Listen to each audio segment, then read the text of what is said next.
મુખ્યમંત્રી ભૂપેન્દ્રભાઈ પટેલ બનાસકાંઠાના પ્રવાસે આવી 1000 કરોડના વિકાસ કાર્યોની ભેટ આપી છે। પાલનપુરમાં જગાણા ખાતે 24.5 કિલોમીટર લાંબા ગ્રીનફિલ્ડ બાયપાસનું ખાતમુહૂર્ત કરી વાહન વ્યવહારની સમસ્યાનો અંત લાવ્યા હતા। આ બાયપાસ હવે પાલનપુર શહેરને ટ્રાફિક ફ્રી બનાવવા મહત્વની ભૂમિકા ભજવશે। મુખ્યમંત્રી પાલનપુર નગરપાલિકા ટાઉન હોલ ખાતે યોજાયેલા લોકાર્પણ કાર્યક્રમમાં હાજર રહ્યા હતા અને 22થી વધુ વિકાસ કાર્યોનું લોકાર્પણ અને ખાતમુહૂર્ત કર્યું હતું। કાર્યક્રમમાં વિધાનસભા અધ્યક્ષ શંકરભાઈ ચૌધરી સહિત અનેક આગેવાનો ઉપસ્થિત રહ્યા। કાર્યક્રમમાં મુખ્યમંત્રીએ કહ્યું કે વિકાસની રાજનીતિ જ ગુજરાતનું બળ છે।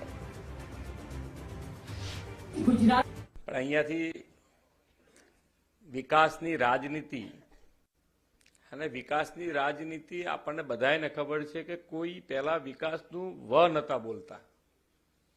માન્ય વડાપ્રધાન શ્રીના આયા પછી આપણને એમ લાગે કે ખરેખર પ્રજાલક્ષી વિકાસના કામો લોકો સુધી, બાકી જાહેરાતોય થાય ને પૂરું ના થાય। જુઓ તો 25 વર્ષે એઝ ઇટ ઇઝ પડ્યું અને 50 વર્ષે પડી રહેલી વસ્તુઓ છે। એમાં આપણે આ નર્મદા આવી જાય।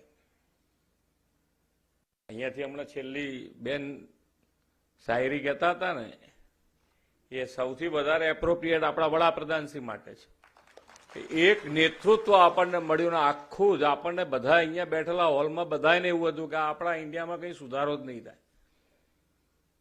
આપણે ક્યાંય નહીં, આપણે આની અંદર બધાના મોહેથી એક વખત નીકળ્યું હશે, પણ એક નેતૃત્વ આપણને મળ્યું અને આજે જુઓ દેશ અને દુનિયામાં ભારતનો ડંકો છે।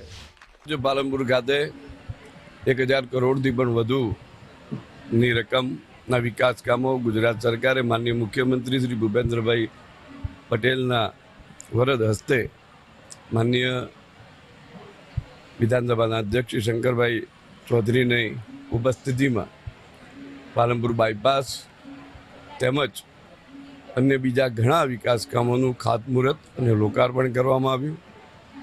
બનાસકાંઠા વિકાસના પંથમાં આગળ ને આગળ અગ્રેસર રહેશે તેનો સંકલ્પ આજે સુનિશ્ચિત થયો। સીએમ સાહેબે અમારા બહેનો, હસ્તકલાની બહેનો અને સખી મંડળની બહેનો સાથે મુલાકાત કરી, પર્સનલી મુલાકાત કરી છે અને બહેનોને જે તકલીફ પડતી હોય છે, સખી મંડળ જે મેળામાં બી તકલીફ પડતી હોય છે, જે અમારે એક્ઝિબિશન પૂરતું જ અમારે મર્યાદિત હોય છે જે સ્થળો, પણ હવે સીએમ સાહેબે અમને એમ કહી દીધું છે કે ધાર્મિક સ્થળોએ પણ અમને લોકોને કે એક સ્ટોલ આપવામાં આવશે। જે સખી મંડળની જે બહેનો જે વર્ક કરે છે હસ્તકલાની, એ મેળા પૂરતી મર્યાદિત નહીં રહે અને હસ્તકલાની બહેનો અમે કાયમ માટે અમે એનું નિરાકરણ આવી શકશે અને એમને સંવાદ સારી રીતે કર્યો અમારી સાથે અને જે ફેમિલીના વ્યક્તિ તરીકે સંવાદ કર્યો છે અમારી સાથે। સીએમ સાથે વાત કરીને ખૂબ મજા આવી। એમને પૂછ્યું અમારા વિશે કે તમે શું આત્મનિર્ભર બન્યા, કઈ રીતે બન્યા, શું શું કર્યું। તો અમે અમારા મંડળો બનાવ્યા। અમને સરકાર શ્રી તરફથી મને તો ડ્રોન મળ્યું, અંદાજિત 17 લાખની પૂરેપૂરી અમારી કીટ છે અને સાહેબે એ પણ કીધું કે તમને કોઈ પણ પ્રોબ્લેમ હોય તો તમે ડાયરેક્ટ કલેક્ટરશ્રીને કહો, જે અમારા સુધી પહોંચે।